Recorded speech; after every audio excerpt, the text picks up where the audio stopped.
Oi pessoal, tudo bem? Eu sou a Tatiana Ritzel, eu sou consultora de moda, eu estou aqui com a Amanda Arenharte, nós trabalhamos aqui no Estúdio Compor. Hoje é uma satisfação a gente estar aqui novamente no Inspira Mais Virtual, falando em nome da Cipatex, trazendo informações, ideias, discutindo nesse cenário de vários palestrantes, vários eventos ao mesmo tempo acontecendo. Então, antes de mais nada, gostaria de agradecer à equipe da Cipatex por ter nos convidado novamente para participar desse super evento de moda. E hoje nós vamos dar uma continuidade num assunto que a gente já abordou no Inspira Mais Virtual passado, que foi em setembro, né? Trazendo um pouco sobre um novo movimento, uma nova tendência, que é o resgate da moda do passado para o mundo atual, no intuito de trabalhar a questão de preservação ambiental, sustentabilidade, reaproveitar peças, enfim, que é um movimento que a gente já está vendo, né, Amanda, acontecendo, e os designers estão precisando trabalhar em função disso, né, Amanda? Então, uma das temáticas que a gente abordou para esse verão, né, para o verão 2022, é a New Views, e ela vem de encontro a todo esse movimento e traz a questão da sustentabilidade, né? A gente sabe que a gente está muito distante ainda do mundo da moda de encontrar algumas soluções possíveis e viáveis para essa cadeia produtiva, mas a busca é uma constante, né? Então a gente tem aí uma busca, né, por produtos mais duráveis, tanto relacionado à matéria-prima quanto ao produto final mesmo, né? A responsabilidade social e ambiental. Então essa temática aí, ela aborda toda essa questão e de como a gente vai lidar com isso daqui para frente, né? Com insumos, com matérias-primas, com recursos. Então a Tati vai falar um pouquinho desse assunto que a gente trouxe aí já no Inspira Mais passado. Então a Tati vai falar um pouquinho mais sobre essa questão aí da sustentabilidade, como a gente abordou. Na edição passada do Inspira Mais, a gente abordou, né, eu fiz uma palestra junto com o Brandão e nós falamos um pouco sobre esse grande nó, essa grande dúvida que nós temos, que é como linkar, como somar, né, a indústria, a moda e a preservação ambiental. Porque a indústria, a gente sabe que ela precisa de faturamento todo dia, de produção todo dia, ela vive de lucro, ela vive de renda para os trabalhadores, os trabalhadores, a sociedade depende desses empregos. Então ela tem que estar sempre produzindo algo novo. A moda vive de novidade. A gente sabe que a indústria da moda é uma das que infelizmente mais polui o meio ambiente, devido principalmente ao tingimento dos tecidos e outras matérias-primas. E a gente sabe que a preservação ambiental passa por não utilização de matérias-primas de fonte não renovável, não descartes, né, evitar descartes, enfim. Então, como a gente faz esse mundo capitalista, essa máquina que precisa girar versus não consumir tanto, né? Esse é o grande enigma que nós já falávamos no semestre passado e que eu acredito que é a questão da década, como a gente resolver esse ponto. E aí eu queria trazer um exemplo interessante de uma outra esfera, que é o mundo alimentício, né? Porque às vezes trazer ideias e ver exemplos de outras áreas que não seja a nossa pode dar insights de como resolver nossos problemas. E é um caso bem perto da gente. Eu estava lendo reportagens dias atrás e tomei conhecimento que em São Paulo, no estado de São Paulo, entrou a lei onde proíbe usos de materiais descartáveis, né? Copos, garfos, talheres, enfim, os utensílios de restaurantes, bares e eventos não podem ser mais feitos de plástico, tem que ser feitos de outras matérias-primas que não seja uso único. O que quer dizer isso? Que eu vou lá, pego um copo limpo de plástico, tomo um golinho de água e já boto fora. Então isso é um uso único. A minha pergunta, até aqui conversando com a Amanda, a gente montando a palestra, é como essa indústria do plástico está se adaptando, o que ela está fazendo, porque essa lei entrou agora em janeiro, mas ela está um ano já em lida, né, as empresas tendo que se adaptar. Os restaurantes estão se adaptando à sistemática, por exemplo, louças de porcelana vai ter que ter alguém para lavar, né? Ou enfim, mas a indústria do plástico, que vive de vender garfinhos, colherinhas, copinhos, enfim, o que está fazendo? Então, muitas vezes a gente para pensar, né? De repente uma empresa vai fechar, ou não tem mais compra, não tem mais giro para aquele negócio, mas será que ela se adaptou antes? Será que ela pensou antes sobre isso, né? O que está sendo feito? Então, é interessante a gente pensar sobre isso, como seria esse impacto na nossa empresa se, por exemplo, nós não pudéssemos mais vender calçados para São Paulo. Como seria isso, né? Então é legal a gente parar e pensar um pouco, porque isso pode atingir diretamente a nossa empresa num determinado momento para um determinado mercado, né? Uma proibição, enfim, com o intuito sempre de um bem maior que é o meio ambiente. E aí a Amanda tem alguns cases aqui para nos contar, algumas informações sobre como o mundo da moda, algumas marcas legais, alguns movimentos de que já vem acontecendo de um tempo, vem trazendo insights de como a gente pode também nos preservar e mudar a forma de pensar, né, Amanda? Uma tendência que a gente tem visto aí ganhar bastante força e bastante espaço é o slow fashion, né? A gente escuta falar, talvez não sabe de onde vem, não sabe o porquê da coisa toda, mas é um movimento que ele realmente aborda essa questão do lento, do devagar, de uma moda mais longa, né, com uma vida útil mais longa. Então a gente traz um pouquinho para vocês de onde veio essa moda, né, esse movimento, na verdade, de onde surgiu o slow fashion. E na verdade ele surgiu do slow food em 86, através de Carlo Petrini, né? Ele lançou essa situação em função dos fast foods que começaram a surgir, e ele defendia a ideia de que o alimento deveria ser feito com carinho e com cuidado para cada pessoa, e não uma produção em massa, né? Então surgiu aí. Inspirado nesse formato, então, a indústria da moda atingiu esse surgimento como uma forma de garantir o futuro, né, mais consciente, de responsabilidade social, ambiental e ética.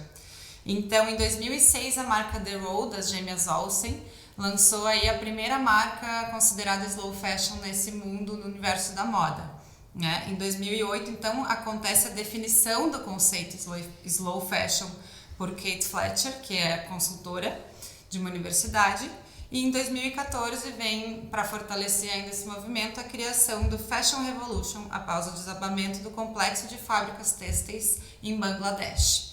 E a partir daí, esse conceito vem se firmando, né, ganhando cada vez mais força e mais seguidores e mais marcas têm tentado trabalhar dentro desse movimento aí para trazer uma moda então mais sustentável no sentido de meio ambiente e no sentido de tempo também, né?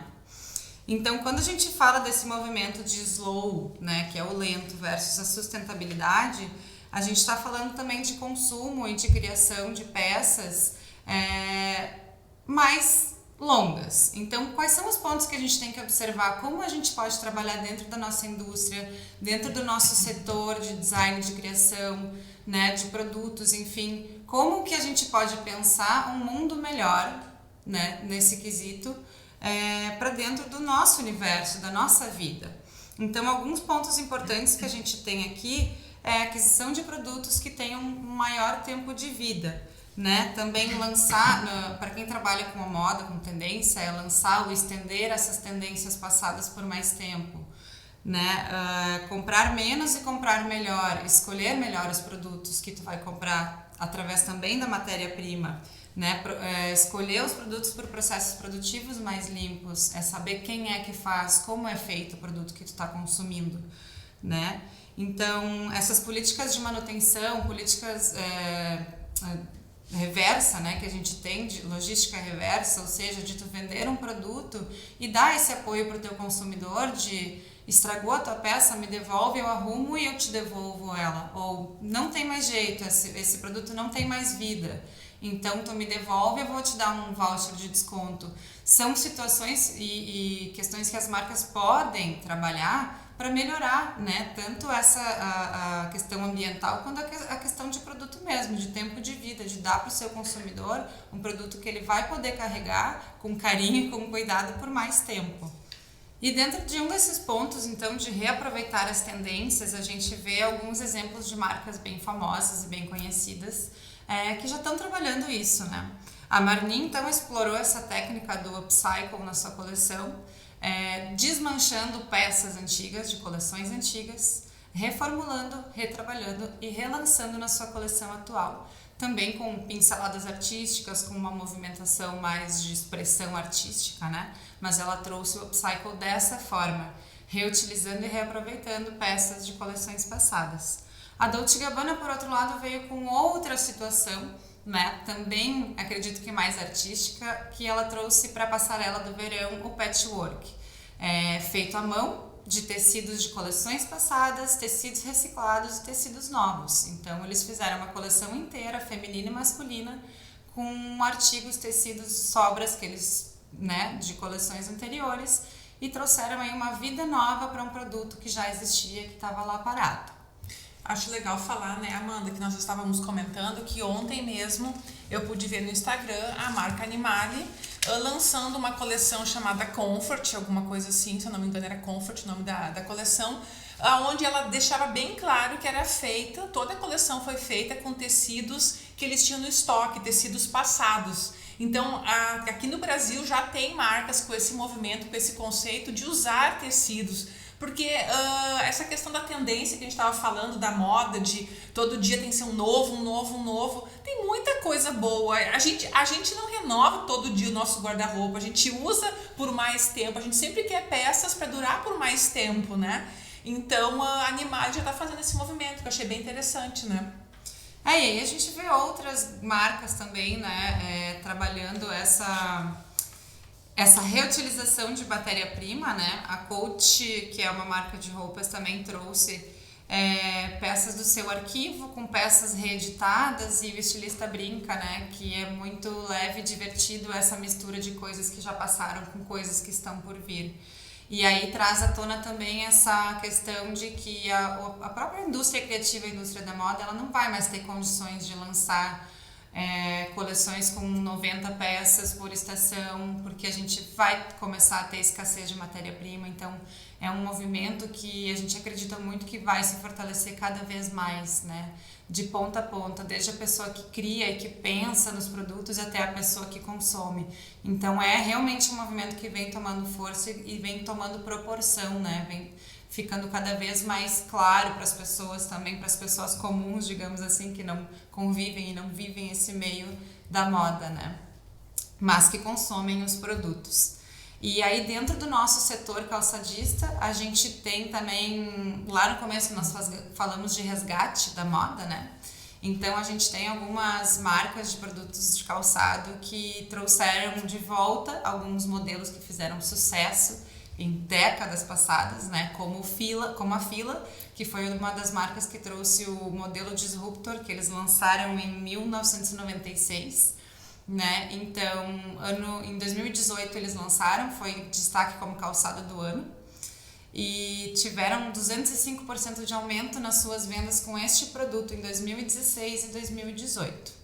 Então, para a gente ver aí que acreditar, né, em produtos que já fizeram sucesso, retrabalhar, relançar, né? A gente fala também de valores seguros, de apostar naquilo que a gente sabe que funciona, né? E também tem uma memória efetiva, as pessoas de décadas passadas que talvez consumiam quando eram adolescentes e hoje poderem ter esse produto com uma cara nova e consumir de novo, né? Muito bacana. E sem falar que a marca Fila ressuscitou, né? A gente aqui no Brasil e na região aqui tinha a marca Fila como uma marca secundária, né? Meio que adormecida. E esse lançamento, essa cartada, né? Fez a marca ser a queridinha de todos os jovens, de todo mundo, né? Então também tem todo esse apelo, né? Que junta uma coisa com a outra, né? Ela surgiu no mercado inovando, na verdade, porque começou a trazer produtos, né? De monocolores, de cores intensas, cores fortes, misturas diferentes. Então realmente ela veio de novo, porém com uma cara nova, né? Outro case que a gente tem é a Buffalo Boots, que é uma marca europeia, se não me engano é londrina, e ela foi conhecida lá nos anos 90 porque ela fazia os calçados das Spice Girls para sessões de foto, para shows, festas e eventos. Então ela caiu no gosto, né, dos famosos europeus, dos artistas, enfim. E aí, por fim, essa tendência das botas passou e o calçado acabou morrendo. Então, ano passado ou retrasado, ressurgiram então esses modelos com plataformas altíssimas, né? Aqui no Brasil a gente viu aí algumas celebridades com essa moda, começou a cair no gosto. Então também foi uma marca que explodiu e hoje ela está aí com diversas outras linhas de calçados, né? Não só mais o tênis, mas também é um case de uma marca que trouxe de volta um produto que fez muito sucesso no passado. E nessa tentativa de dar certo, deram super certo mais uma vez. né? Eu acho que vale a pena a gente também citar um case que a gente está cansado de falar, que é do tênis do Stan Smith, da Adidas, né? Que também, esse tênis nunca, de certa forma, saiu de linha, mas ele foi promocionado e foi catapultado ao sucesso de uns 5 anos para cá, mais ou menos. A grande diferença do tênis da Fila é que ele foi lançado na década de 90 e muito consumidor que usou adolescente na década de 90 está usando agora de novo. E o Stan Smith foi lançado lá na década de 60, 70 e era um público que usava e ele conseguiu renovar o público, porque quem está querendo usar hoje é o jovem, que na época não era nem nascido, né? Então é interessante de ver essa movimentação, né, o quanto a questão realmente dos valores seguros, as pessoas estão olhando para aquilo que traz segurança, aquilo que é o certo, aquilo que tem algum propósito, tem alguma história para contar, né? Então é bacana a gente olhar esses cases da indústria do calçado e nós temos, né, falando das nossas marcas locais aqui brasileiras, nós temos muitos cases que dariam para ser trabalhados, né? E uma das marcas que trabalha essa questão dos valores seguros, né, é a Hermès. E eles têm como histórico já lá na década de 60 e 70, o avô disse para o atual estilista da marca, então, que o luxo é aquilo que a gente pode consertar. Então, essas memórias dos nossos antigos, esses conselhos também trazem toda essa questão de segurança, né, que a gente vê, que também vem de encontro com o slow fashion, que é esse movimento mais de acolhimento, de cuidado, de olhar para dentro, realmente do devagar, assim, no pensar melhor nas coisas. Então essa marca é uma marca que ela preza por vender produtos e te dá todo o suporte de manutenção. Eu tenho uma bolsa que eu comprei há 20 anos atrás, ela tá estragadinha, o couro tá machucado, tá assim, então tu me manda ela de volta e eu vou te devolver ela nova e impecável, porque eles não querem somente vender produtos, eles querem te vender uma experiência, eles querem que tu consiga manter aquela peça que tu gosta tanto contigo por mais e mais tempo, né? Então também é uma situação onde se pode trabalhar, né, essa atemporalidade dos produtos, né, de vida mais longa, né? De uma forma diferente, que é o conserto, né? Consertando e trazendo de volta. Então, gente, finalizando, a Tati vai falar um pouquinho para vocês sobre as estratégias que a Cipatex tem, né, com relação à sustentabilidade e tudo isso que a gente falou aqui.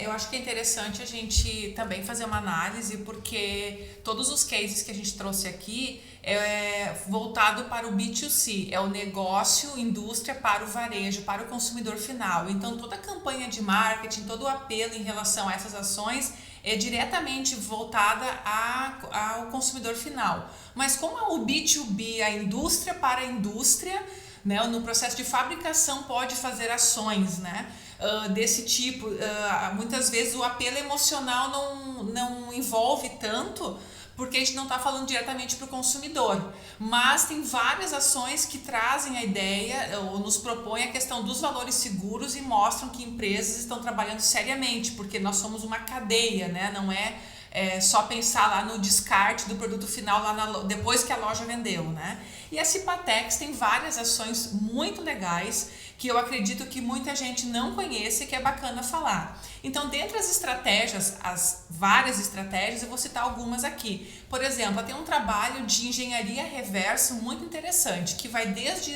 as sobras de materiais. Por exemplo, o artigo Vinyltech, que é a última tecnologia que a Cipatex lançou no ano passado, ele tem no processo de fabricação, num momento, ele envolve uma lixação, um lixamento do material e isso gera pó. Esse pó é absorvido, é canalizado e ele volta para o processo para entrar de novo como matéria-prima para o próprio Vinyltech. Outro ponto importante da questão da engenharia reversa é a questão das embalagens dos produtos químicos que a Cipatex consome. Então, todas as embalagens dos produtos químicos, quando usados, esvazia, essas embalagens voltam para o fornecedor da Cipatex para reabastecer, na ideia de refil. Então, a Cipatex, junto com os seus fornecedores parceiros, criaram uma metodologia que não há descarte de embalagem, porque muitas vezes a gente já ouviu falar várias vezes que tem que fazer descarte de embalagens corretamente. Só que é descarte, vai para algum lugar, mesmo que seja corretamente, vai para algum lugar. E na Cipatex não, ela fica rodando, ela fica fica circulando, né? Enche, vai lá, produz, esvazia, refil, enche novamente. Então isso é não gerar descarte, porque mesmo que correto, algum lugar tem que colocar esse material. Outro ponto bacana de entender é que a Cipatex, com as suas sobras, durante o processo de laminação, existem sobras, aparas de laminados. Estas aparas, a Cipatex reutiliza dentro do processo, gerando revestimentos automotivos e determinados produtos que permitem a utilização dessa apara, ou então,